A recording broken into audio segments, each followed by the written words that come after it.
My name is Arya. I'm 30 years old, currently living and working in Seattle as an investment advisor. Although I left my hometown of Tennessee nearly 10 years ago, I've always held a deep bond with the most incredible man in my life, my father, Thomas Carter. Dad is a retired physics professor who once taught me how to read star charts before I even finished learning the alphabet. He's the kind of person who would stop a meeting just to answer my call and remembers every little detail from what others might call trivial conversations. To me, he's a cornerstone, an entire sky of memories I never want to lose. 3 years ago, my father was diagnosed with a mild heart condition after fainting during a walk. The news hit like a slap in the middle of spring. I still remember the lump in my throat when the doctor said, if we'd found it any later, it might have been too late. From that moment on, I made a vow, not out of obligation, but out of love, that I would do something truly special for him. I wanted to give him a gift he'd remember for the rest of his life. I began planning his 60th birthday, a trip back to the place he always called the dream of his youth, a small village in Ireland where my grandfather was born before coming to the United States.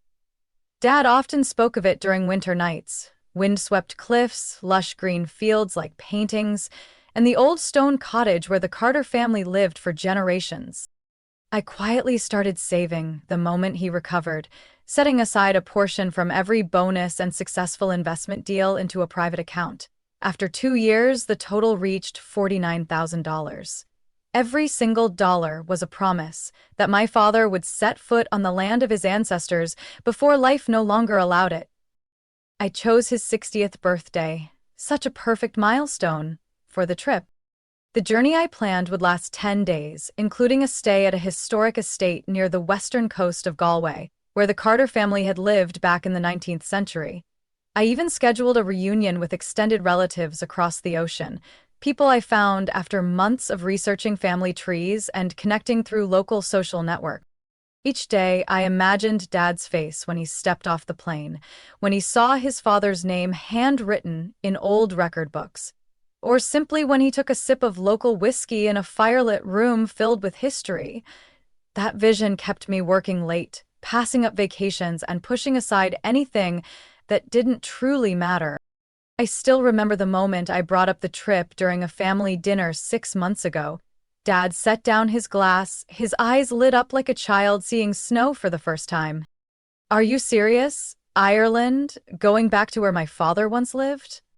I smiled. Not just serious, Dad. I've been planning this for a long time. The entire table fell silent for a heartbeat, then erupted with excitement from Dad. My younger brother Jake nodded with approval, and his wife Erin exclaimed it was the best idea of the year. Even my mom, who usually hesitated with sudden changes, smiled and asked practical questions like, where would we stay? How many days? And who's going to look after the house? I left that dinner with my heart full of hope. I had no idea that Mom's smile that night was actually the first warning of a storm that would carry betrayal and division. In the first few weeks afterward, I thought everything was going smoothly. Every time I sent email updates about the itinerary, Dad would reply right away with smiley faces and lines like, I'm practicing how to pronounce Connemara, so tough, or watched a documentary on Irish immigrants yesterday, it hit me hard. I felt fueled and supported. But then the strange signs began. With my mother, Diane. She'd always been meticulous, great at organizing every family event. Birthdays, anniversaries, Thanksgiving, all executed like a seasoned event planner. But this time, when I asked her to help pick out a gift for Dad, maybe a family photo album, she simply nodded and brushed it off. You go ahead and take care of the plane tickets. I've got a few book fairs next week. At first, I thought she was just genuinely busy, until one day Erin texted me. Aren't you joining the meeting this weekend? Your mom said you were too busy to help plan the birthday. I froze. What meeting? What planning? I hadn't received any invite. It felt like I was being shut out of a door I had opened first. I immediately tried calling Jake, but all I got was a busy tone. When I asked Erin again, she simply replied, "Maybe your mom misunderstood, I'll check with everyone." But that same misunderstanding kept repeating. One day, when I stopped by my parents' house to give Dad a Gaelic language notebook I had custom ordered, I came earlier than expected and heard voices in the kitchen. They didn't know I was there. And I heard every word. "Arya acts like she's the only one who knows what her father wants," my mom said, her voice low but sharp. "I get it, Mom," Jake replied, "but I think if we let Arya handle everything, the rest of us will just get dragged along. A party at home is something everyone can actually attend." I froze in the hallway. I wasn't forcing anyone. That trip was my gift to Dad. No one had to come unless they wanted to. But my mother's voice, cold and calculated as if laying out a replacement plan, tightened my throat with bitterness. I quietly backed away, making sure no one saw me, and sat in my car parked by the nearby park for hours. One painful question repeated in my mind: since when did my love become an obstacle? The following week, no one mentioned the trip anymore, except for Dad. He was still excitedly asking me about the weather in Galway, about traditional dishes he should try first. Occasionally, I'd hear my mother chime in with, "Bet it'll be freezing, and all that rain. Is it even worth it? His joints aren't what they used to be either. All that walking will hurt." But Dad would just chuckle. "I still play golf every week, woman. I'm not some old man in a wheelchair." Still, the atmosphere had shifted. Jake's texts became brief, often taking a whole day to reply. Erin stopped calling to ask about luggage or flight details. And my mother? She acted as if Ireland had never even been brought up, like the whole thing had blown away with the wind. By mid-April, I suggested hosting a family meeting at my place to finalize the flights, accommodations, and get visa paperwork started. No one came. Jake claimed he was on a business trip. Erin said her kid had a fever. My mom's message was blunt: "Our family will be hosting a party at home. If you still want to go on your trip, feel free to go by yourself. But the party is what makes sense." What makes sense? 2 years of saving, months of planning, connecting with long-lost relatives in Ireland, all dismissed with one cold phrase. I bit back the anger and called my mother. She answered casually, as if it were no big deal. "Arya, you have to understand. Not everyone wants to sit on a plane for 9 hours and run around Europe in the cold and rain. Your father, well, he's not that young anymore." I went rigid. "You once threw a 100-person backyard party for the dog's birthday, and now you're saying Dad's not strong enough to visit his ancestral village?" There was a deep sigh on the other end. "Don't make this more complicated, Arya. A party at home with familiar faces, that's what your father really needs." And then I understood. They never had any intention of going with me. Every smile, every nod, every "that's a great idea" during that dinner, they were part of a performance. And now the curtain had dropped. I'd been quietly pushed backstage without warning. What they didn't know was I wasn't bowing out. It was a sunny but brisk Saturday afternoon in early May. One of those days in Seattle where the light fools you into thinking everything is okay. I'd brought a box of almond pastries from Dad's favorite bakery, planning to drop by unannounced to get everyone back on the same page. Though, deep down, I knew I was probably the only one still talking about the Ireland trip. But as I turned onto the street of my childhood home, my heart sank. Cars lined both sides of the road. I recognized Aunt Mary's car from Texas, Uncle Brad's from Oregon, and even Uncle Hank's, who I hadn't seen in over 3 years. Something was going on, and I hadn't been invited. I parked, staring at the pastry box on the passenger seat like it was some cruel symbol of hope. But instead of turning around like someone with pride might, I stepped out. "I'm not a runner." This was my father. This was my family. As I approached the door, laughter spilled out from inside. I rang the bell. Erin answered. Her expression shifted instantly, from surprise to awkwardness to guarded tension. Arya, what are you doing here? I thought this was a family meeting, I said, trying to keep my voice steady. Aaron hesitated, then stepped aside to let me in. No one in the living room noticed me at first, but as I stepped fully into the room, every conversation slowed like a scene in slow motion. A giant banner on the wall read, "Happy 60th birthday, Thomas Carter." The dining table was covered in food. There were flowers, candles, and on the big screen TV, a presentation outlining the party schedule. I scanned the room. Everyone was there, except my father. My mother walked out from the kitchen carrying a tray of glasses. She stopped mid-step when she saw me. There was no surprise on her face, no guilt, just a look as icy as glass. "Arya," she said, as if saying a foreign word. "We weren't expecting you today." I stood up straight, my voice still soft but no longer weak. "Then why is it that you're throwing Dad's birthday party and didn't invite the one who planned it first?" Some relatives began whispering. Aaron quickly retreated into the kitchen, while Jake stood silently beside Mom, like a satellite orbiting its central planet. I turned to her. "I spent 2 years planning a trip to Dad's homeland. Everything was ready. Why did you deliberately deceive me? Why was I shut out of everything?" My mom set the tray of glasses down with a cold clink. "Because you don't understand. From the beginning, you acted like you were the only one who knew what your father needed, but this family isn't just the two of you."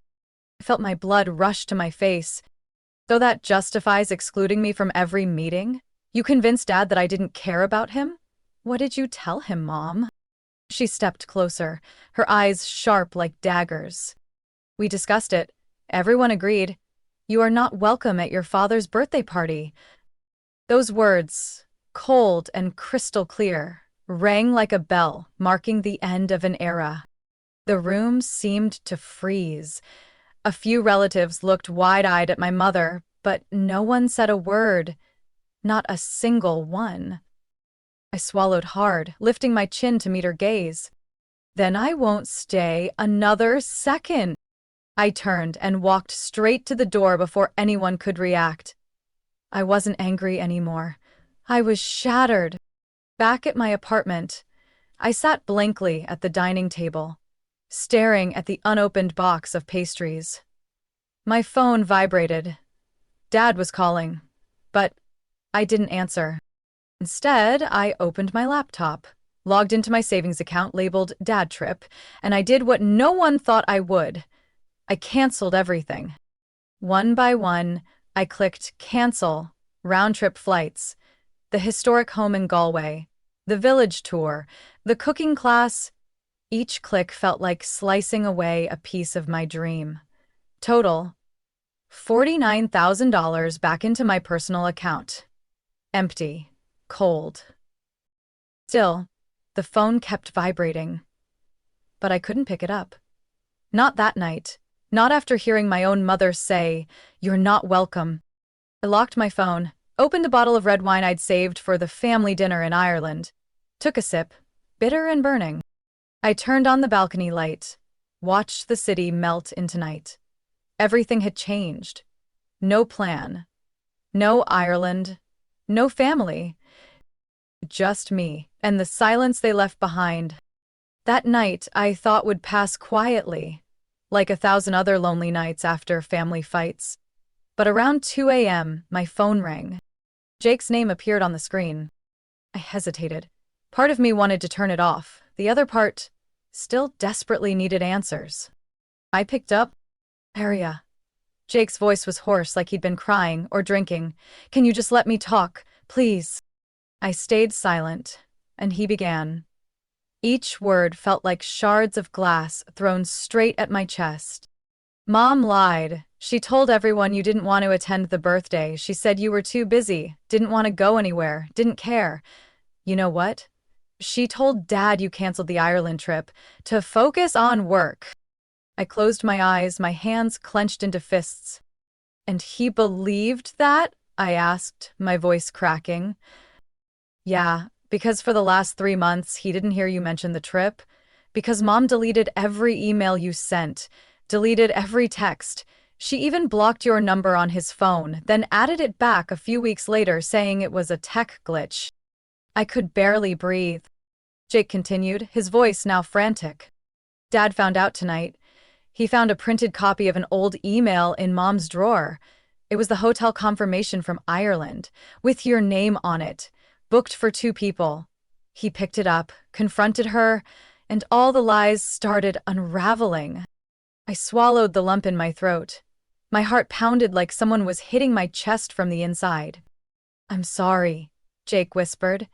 "I really believed you were going alone. I listened to Mom when she said you were arrogant, selfish, forcing everyone to go. I never thought to ask you directly. I had no excuse and no courage." I let out a bitter laugh. "At least you had the guts to call me now. Dad wants to see you. He can't sleep. He's at Uncle Phil's cabin, the one by the lake we used to camp at back in the summer of 2010. He said he needs to breathe." I was silent for a few seconds. Then I simply said, "Send me the address. I'll be there this morning." Uncle Phil's lakeside cabin was just over an hour's drive from Seattle. The sun hadn't fully risen when I pulled up to the familiar wooden porch. Early fog lay over the lake like an unfinished painting. My father was sitting on the rocking chair out front, wrapped in a wool blanket and holding a cup of coffee. He looked up at the sound of footsteps, eyes swollen and red, but still the same warm eyes that once comforted me after my first lost soccer game in 3rd grade. I didn't say anything. I just walked over and sat beside him. He handed me a second cup of coffee. No explanation was needed. Finally, he spoke, softly. "You planned everything just to give me a gift I didn't even know existed." I let out a bitter laugh. "Because someone didn't want you to know." He nodded. His hand rested on mine, like it was holding me together. "I'm sorry for believing the wrong things, for letting someone come between us." I turned to him. "Did you ever suspect that Mom was lying?" He was quiet for a while. Then, "Honestly, I did. But I chose silence. I thought, if something was really wrong, you'd tell me. But when you didn't, I started doubting myself, wondering if maybe you had changed." I gripped his hand tighter. "I didn't change. I just lost my chance to show you how much I love you." We sat there for a long time. Then Jake arrived, carrying a bag of pastries and a face full of guilt. The conversation stretched through the morning. No yelling, no fake tears, no blame. Just truth, real tears, and the questions that needed answers. They had written me out of my father's birthday, the man I loved most in the world. And Dad, the man who had always been fair, finally saw the truth. As the sun climbed higher, Dad looked at me and asked something that made my heart skip a beat. "Do you think it's too late to save the trip?" I looked at him, saw the hope lighting up his eyes again. The same eyes that once lit up when I first read him the itinerary. And I knew the pain was still there, but so was the fragile trust, waiting to be restored. "If you still want to go, I'll start again from scratch." 2 days after our talk at the cabin, Jake texted me. "Mom agreed to a meeting," Dad said.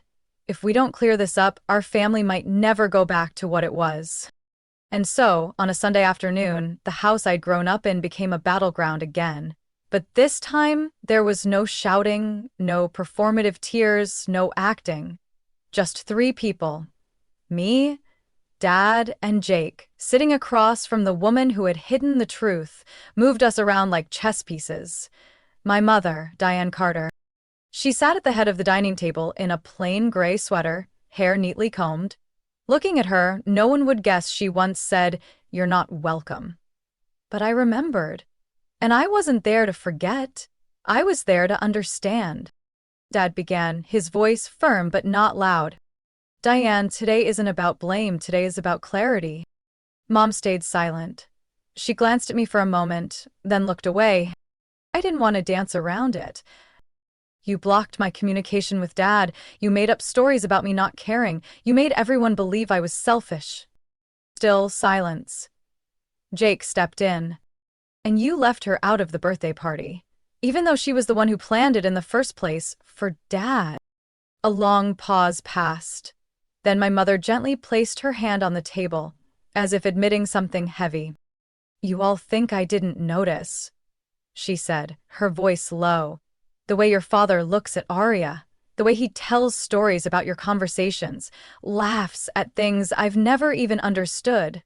What's left for a wife when her daughter becomes her husband's whole world?" I was stunned. None of us expected that answer. "I felt replaced," she continued, "pushed out, forgotten." My father leaned toward her and said, "Diane, you're the mother of our children, my wife for 35 years. My bond with Arya doesn't take away the love I have for you." She shook her head, but it made me feel invisible. I swallowed hard. I had never imagined that behind the hurt my mother caused was a heart crying out in loneliness, but I couldn't deny my own pain. "Then why didn't you say something?" I asked. "Why didn't you talk to me? Why didn't you open up instead of cutting me out of Dad's life?" My mother stayed silent for a long moment. Then, in a thin breath, she said, "Because it was easier to control than to admit I was being left behind." The air seemed to freeze. This truth wasn't something I could forgive instantly, but it was the first step in exposing a wound that had long been hidden. My father sighed. "I can't keep living in a house where the truth is distorted, Diane. I'll be staying at the apartment near campus for a while." My mother blinked rapidly, but she didn't try to stop him. "I understand," she whispered. "Maybe I need help." Jake looked up. "You mean therapy?" my mother answered. "I'll go see a specialist, not just once. I know who I've hurt, and I don't want to do it again." I looked at her, my heart in chaos. Part of me wanted to say it was too late, but another part, the one that had once longed for her arms after every childhood failure, remained silent. My father stood and placed a hand on her shoulder. "Love doesn't vanish, Diane, but it needs truth to survive." After that meeting, Dad and I left the house in silence. In the car, he turned to me. "If you still want to, Ireland is still possible." I looked at him, not as someone betrayed, but as someone who had seen light at the end of the tunnel. "I'll rebook everything in the morning, but this time there's no plan for 10 people, just 2. My father smiled, a rare smile after all the storms. "I think that's enough." 2 weeks after the confrontation with my mother, my father and I landed at Shannon Airport, Ireland, on a calm morning. The sky was gray in that classic Western Island way, but for me, the light had returned the moment Dad placed his hand on his suitcase and said, "Let's go, Arya. We have a dream to finish." I had rebooked everything. Not for the whole family anymore, but the core of it remained. The stone cottage in Clifton, the seaside town where the Carter family once lived, the meeting with distant relatives in Connemara, and most importantly, the genealogy session at the Galway Archive. For the first time, I saw my father completely speechless when he stepped into the old stone house by the wild meadow.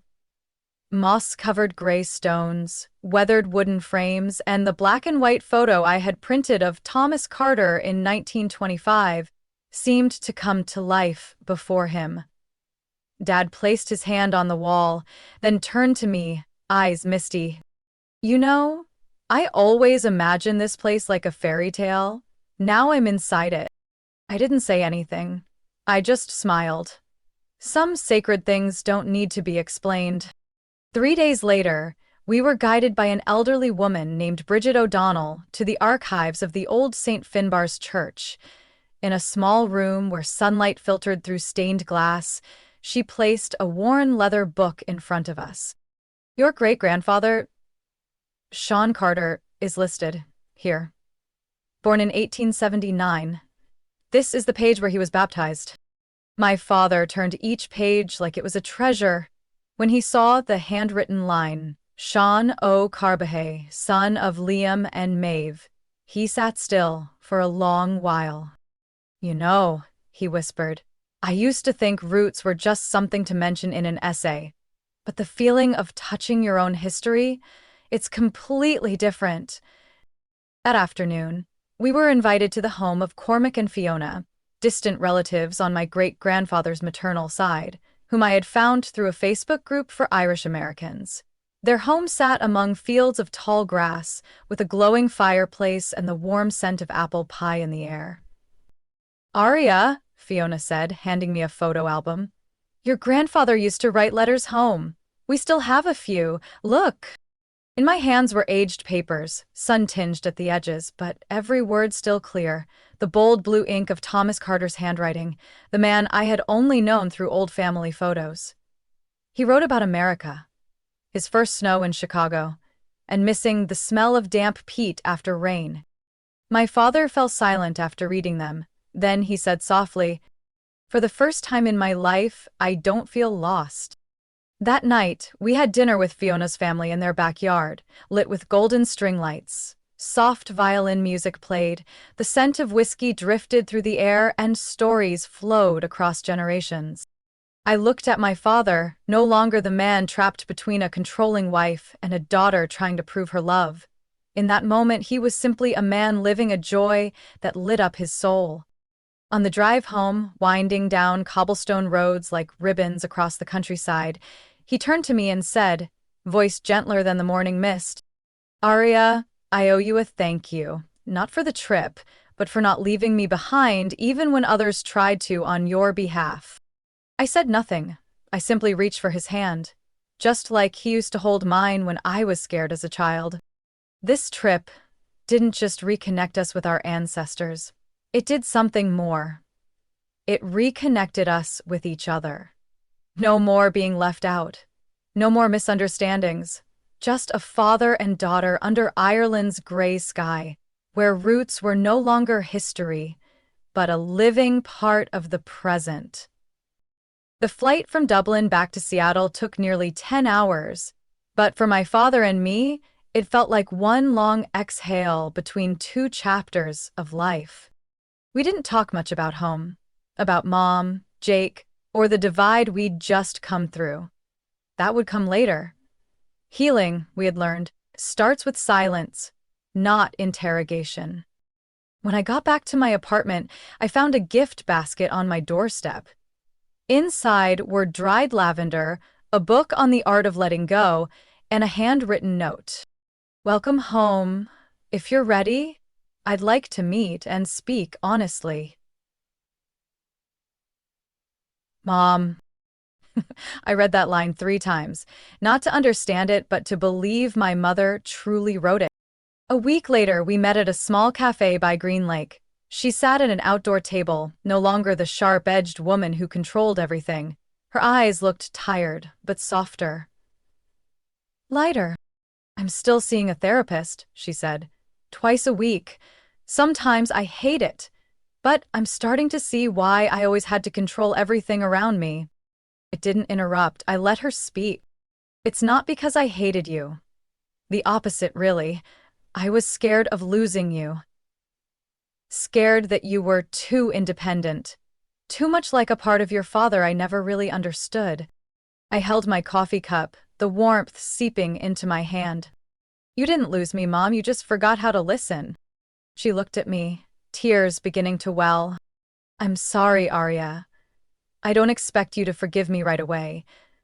But I want you to know, I'm learning how to be a mother again." That was the moment I realized. Sometimes, the hardest thing isn't forgiving. It's believing the person who hurt you can change. We left the cafe in silence, but it was a gentle kind of silence. A few months later, I started seeing Jake and Erin more regularly. Not through tense conversations, but through Sunday mornings at the farmer's market and rotating dinners at each other's homes. Jake was no longer the cold, younger brother always leaning toward Mom's side. Now he was the first to text, "You okay?" whenever the seasons changed. One evening, sitting on my balcony watching the sunset, Jake said, "You know, after everything, I've learned that the truth doesn't break families. Silence does." I didn't say anything. I just handed him another cup of tea, and we sat there. between two halves of a sky that had begun to heal. 1 year later, on my father's 61st birthday, we hosted a small dinner at his favorite Italian restaurant, the place where he taught me to taste wine when I was 16. No flashy banners, no excessive guests, just family. Mom brought a cake she baked herself. For the first time in years, Aaron shared stories about meeting Dad. Jake played acoustic guitar and strummed a few Irish folk songs, and Dad sat in the center, his eyes shining with pure, quiet joy. After dinner, he raised his glass and said, "Last year, I thought I'd grow old with a cracked heart. But today I sit here surrounded by the people I love, and I know this: love can break, but it can also mend, if we're brave enough to face it." I looked at my mother. She nodded, then reached for my hand. For the first time, I felt something I thought I had lost. A family that wasn't perfect, but was real. On the drive home, I rolled down my window to let in the cool June air. The city buzzed, as always, but inside me bloomed a strange and peaceful stillness. I used to think that to protect my family, I had to sacrifice myself. That if I wasn't gentle enough, agreeable enough, I'd be pushed out. But now I know. Family isn't just blood. It's a choice. It's forgiveness. It's trying again and again, no matter how broken the past has been. I don't know what the future holds. There may still be disagreements, days when we hurt each other. But from Ireland to heartfelt conversations, I've learned that truth can hurt, but it also lays the foundation to rebuild what we thought was gone. My family may not look perfect to outsiders, but to me, it's more real than ever. We're not going back. We're moving forward together, cracks and all, with understanding and grace. I didn't just find my roots, I found myself among the people I almost lost. What do you think of Aria's journey and her family's healing? Can forgiveness truly mend deep wounds? Share your thoughts below. And don't forget to follow the channel for more heartfelt family stories.